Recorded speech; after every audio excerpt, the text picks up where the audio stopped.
Ant-Man issue 3 heads back to Scott's temporary home at the Anthill, where Pamela asks where Chudley is, but Scott says the ant ditched him in the Florida Panhandle and he had to hitch a ride on a June bug. Pam questions his length of stay, but Scott yells at her, saying that he just got his butt kicked by a bug man and needs to regroup and refill his Pym particles. As Pam tells him that his particles take up much room in the egg chamber, Cassie arrives, telling her father that they need to talk. Scott asks what's on his daughter's mind, so Cassie tells him about her invitation from Kate Bishop and how she wants to move to Los Angeles and be Stinger full-time with the West Coast Avengers. Scott can't believe it since he moved to Florida for her, but Cassie is sick of patrolling swamps once a week and wants to be a real hero who takes their job seriously. Scott says that he does take it seriously, like the huge conspiracy he has just uncovered, revealing the inside plot that he discovered when looking into the bees, meaning he needs to go and see the Avengers, the real Avengers who can do something about this, not Kate Bishop.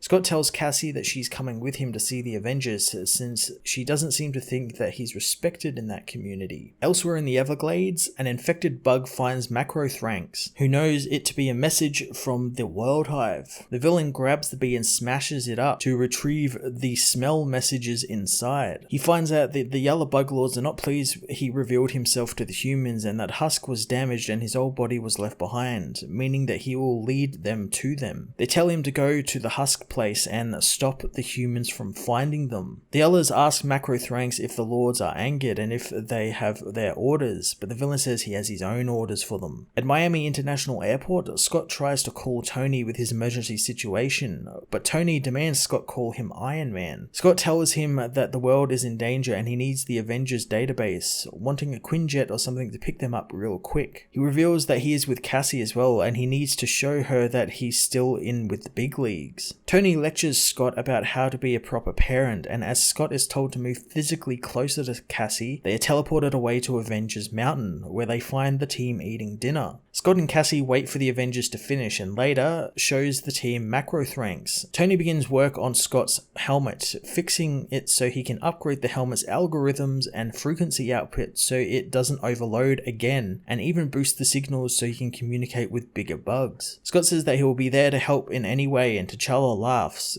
but quickly reassures Cassie that he will probably be the most helpful one out of all of them, although Cassie doesn't buy it. Tony runs Macrothranx through their database and it matches him to Humbug, a low-level villain turned low-level hero who is presumed dead, but since he was a member of the Heroes for Hire, one of his former teammates might know what happened to him, but they have all since disbanded, so the only one they can maybe get close to is Black Cat, thanks to her connections to Spider-Man. In New York City, Spider-Man and Black Cat fight off some thugs as Peter asks Felicia about the favor Iron Man needs for Scott Lang, who soon with Cassie is teleported onto the rooftop, hearing every bad thing that Peter and Felicia have to say about them. Scott gets down to business, asking Black Cat about her time on the Heroes for Hire and with Humbug and wanting to get this over with. Felicia takes him to the tunnels the Hulk once used on his war against New York under Madison Square Gardens. Scott and Felicia talk about each other's powers, but Scott thinks that giving oneself bad luck like Felicia does isn't really much of a power. Soon they reach a giant door as Felicia says that Humbug betrayed their old team to the Brood Queen, who had taken him as her own. Inside the vault they find the corpse of Humbug, strung up and surrounded by strange eggs. Felicia is visibly shook by the sight of her old teammate having been killed, telling Scott that the bugs in the Savage Land took him and changed him. Soon Thread appears, saying that for revealing the Bug Lord's holy land of the Savage Lands, they will all die. Scott tries to learn from the villain where Macrothranx is, but Thread says that he makes his own plans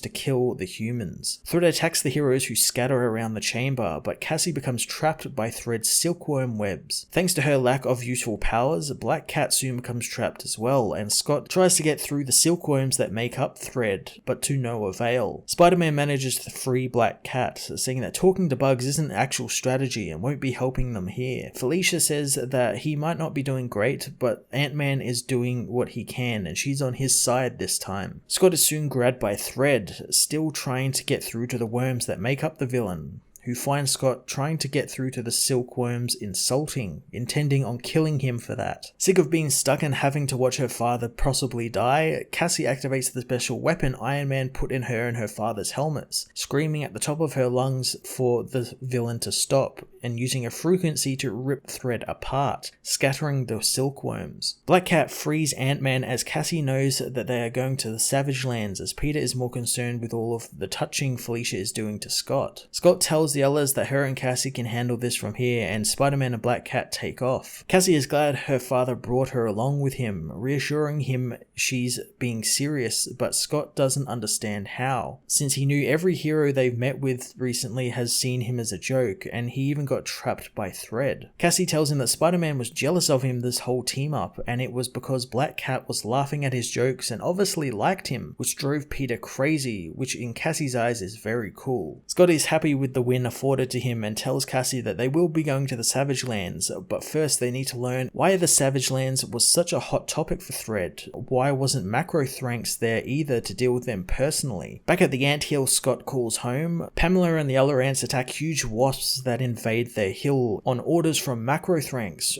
who is after Scott's Pym particles that he keeps inside. Ant-Man issue 3 was a really fun team-up issue that not just teamed Ant-Man and Stinger together, but the Avengers, Black Cat, and Spider-Man, which furthered the plot considerably and gave some possible candidates for the identity of this new villain, Macrothrax. For what I thought was going to be a rather simple Scott Lang contained adventure on Earth, I have to say I'm really surprised that it is getting into this whole globe-trotting adventure with his daughter. It's fun and it's different from the usual stuff we see with Ant-Man, as well as his last solo series, which was set in the quantum realm. So I'm really excited to see what this adventure holds for Scott and his daughter, and whether it'll bring them closer or drive them apart. I'm going to give this issue an 8.5 out of 10.